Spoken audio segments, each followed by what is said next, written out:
Hello, xin chào mọi người. Hôm nay Hồng Nga Shop mới về một con bản mixer. Bản mixer này là của hãng Behringer của Đức. Con này nó là một size cũng là trong dòng cái size chung. Con này model của nó là UB1622FX Pro. Hôm nay Hồng Nga xin test các cái chức năng, nói chung là cơ bản một số cái chức năng để mà mình sử dụng. Còn cũng không thể test hết được. Cái này thì mỗi một người sử dụng một cái mức độ khác nhau, nên là hôm nay xin phép được test phần echo effect, rồi là phần mic, rồi phần các line nhạc vậy thôi. Xin phép được test thử. Đầu tiên là tôi đã test phần mic.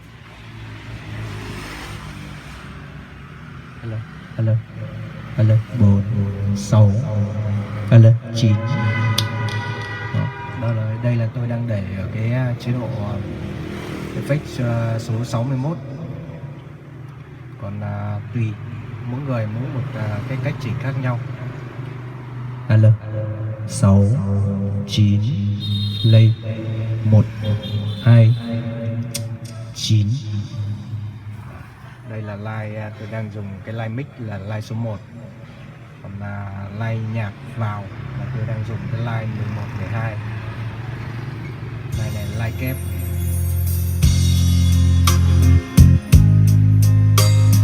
Đây là line nhạc.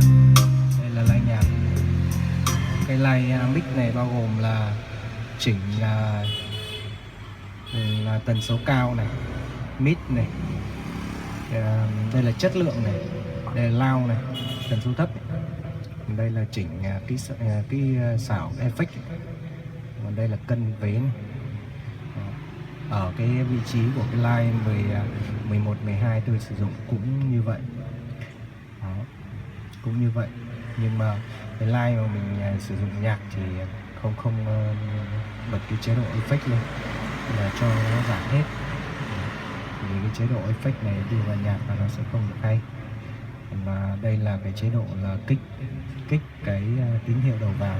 Tức là nếu như mà một số cái thiết bị nó tín hiệu nó quá thấp, đường vào quá thấp thì có thể là nâng nó lên. Cộng 4, đây là trừ 4. Tôi đang để như thế này, nó đang trừ 4. Đây là line nhạc. Bây giờ tôi thử chỉnh cái phần chép bass mid của phần nhạc cho các bạn xem.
Tôi test thử cái phần nhạc.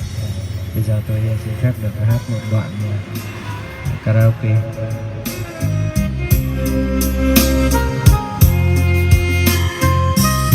Hello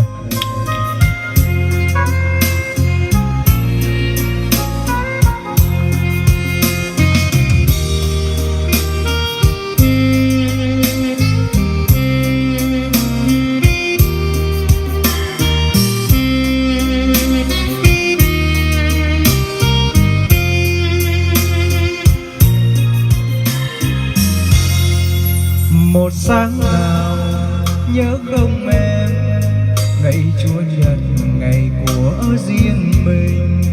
Thành phố buồn nằm nghe khói tỏa, người lứa thưa chim dưới sương mù, quỳ bên nhau trong góc giao đường.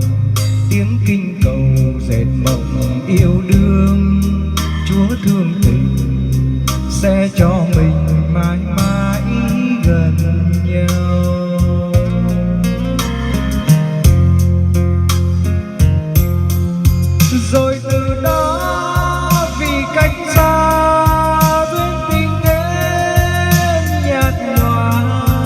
rồi từ đó trốn phong ba, em làm dâu nhà người, âm thầm anh tiếp thương đời, đau buồn em khóc chia phôi, anh về góp góp kỷ niệm tìm vui.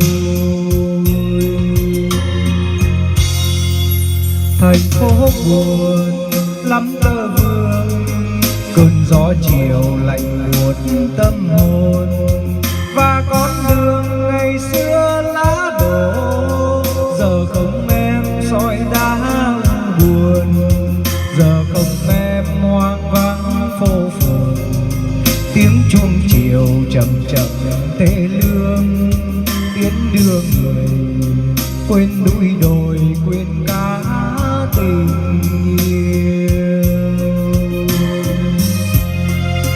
Tiếng chuông chiều chậm chậm thê lương, tiến đưa người quên núi đồi, quên cả tình yêu.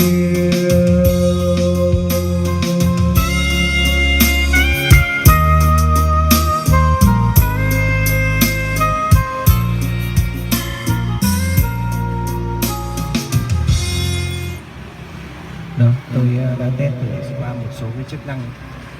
Xin cảm ơn mọi người đã theo dõi clip.